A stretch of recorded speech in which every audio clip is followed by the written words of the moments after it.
அங்க சம்பந்தம் முறியாம இருக்கணும்னா நாம தாங்க ஏதாவது செய்யணும். அதோட ராதிகா விஷயத்தையும் கொஞ்சம் யோசிச்சு பாருங்க. இந்த சின்ன வயசுலயே அவ எதுக்காக கண்ணனையே நினைச்சுக்கிட்டு வாழணும்? தேவாவோட குடும்பத்தார் கூட கண்ணனை சேவிக்கிறவங்க தானே. அங்க கல்யாணம் பண்ணி கொடுத்தா அவளுக்கும் நல்லது தானே. அதோட ஒருவேளை இந்த கல்யாணம் நடந்ததுன்னா அப்புறம் தேவ மாப்பிள்ளைக்கு எல்லா அதிகாரமும் திரும்ப கிடைச்சிடும்ல. அம்மாடி ராதிகா. சொல்லுங்கப்பா. வா, என் கூட வா. எங்கப்பா? வித்யா நிகேதன் ஆசிரமத்துக்கு. அங்க மடத்துக்கான வேலை நடந்துகிட்டு இருக்குல்ல. வர்ற ஜென்மாஷ்டமி அன்னைக்கு அந்த மடத்தோட திறப்பு விழாவை வச்சிருக்காங்க. அதனால நீ எனக்கு கூட மாட இருந்து ஒத்தாசை செஞ்சன்னா எனக்கு கொஞ்சம் நல்லா இருக்குமா? என்னாச்சுமா? ஒன்னும் இல்லப்பா. சரி, தயாராயிடு. ராதே ராதே. நல்லா இருங்க, நல்லா இருங்க. அப்பா, எனக்கு ரொம்ப சந்தோஷமா இருக்கு. நீங்க 2 பேரும் வந்து இந்த பண்டிகையில கலந்துகிட்டு என்னை கௌரவப்படுத்துறீங்க. நீங்க ஒரு பெரிய பண்டிதர், அப்புறம் ராதிகா மாதிரி ஒரு பெரிய கண்ணன் பக்த. அப்பா, அது வந்து உங்களுக்கு என்ன வார்த்தை சொல்லி நான் நன்றி சொல்றதுன்னே தெரியல. என்ன பேசுறீங்க மாப்ள? இதெல்லாம் நாங்க எங்க சந்தோஷத்துக்காகவும் மத்தவங்க சந்தோஷத்துக்கும் செய்யற வேலை. ராதிகா, வாமா, நாம எங்க இருந்து வேலைகளை ஆரம்பிக்கிறதுன்னு பார்க்கலாம். சாஸ்திரி, சேவகி இப்பதான் மகா பண்டிதர் குடும்பத்துல இருந்து வந்திருக்கிறதா சொன்னாங்க. வாங்க, அவங்கள போய் வரவேற்கலாம். ராதே ராதே. ராதே ராதே ராதே ராதே. குருஜி, மடத்தோட வேலையெல்லாம் நல்ல வேகமா நடக்குதா? ஆமா, எல்லாம் தேவாவோட கடுமையான உழைப்புனாலதான். உண்மையா சொல்றேன், உங்க பேரன் உங்க பரம்பரை வாரிசுன்னு நிரூபிச்சிட்டாரு. இன்னைக்கு அவரை பூஜையில உட்கார வைக்காததுக்கு அவர்கிட்ட மன்னிப்பு கேட்கலான்னு போனேன். அவர் என்ன சொன்னார் தெரியுமா?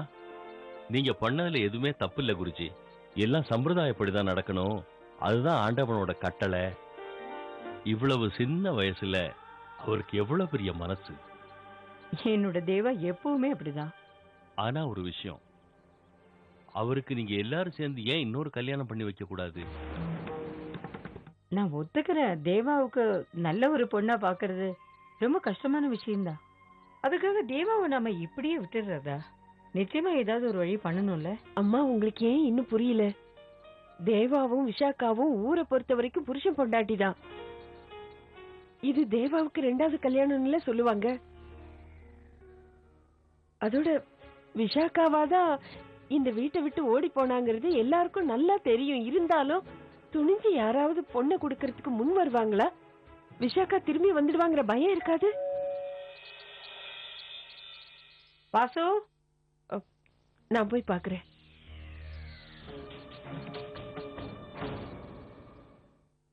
ராதே ராதே. ராதே ராதே. என்ன திடீர்னு? ஏன் நீங்க இவ்வளவு கவலையா இருக்கீங்க? வாங்க உட்காருங்க முதல்ல.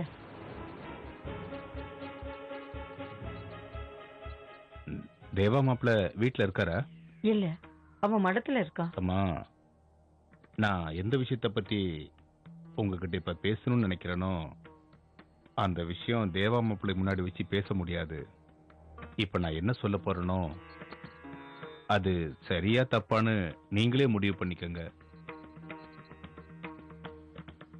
நீங்க என்ன முடிவு எடுத்தாலும் அந்த முடிவுக்கு நான் கண்டிப்பா கட்டுப்படுவேன்.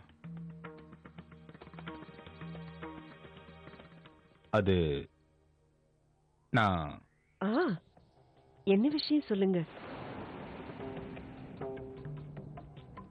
நீங்க என்ன சொல்ல வந்தீங்களோ அதை தைரியமா சொல்லலாம். நான் இங்க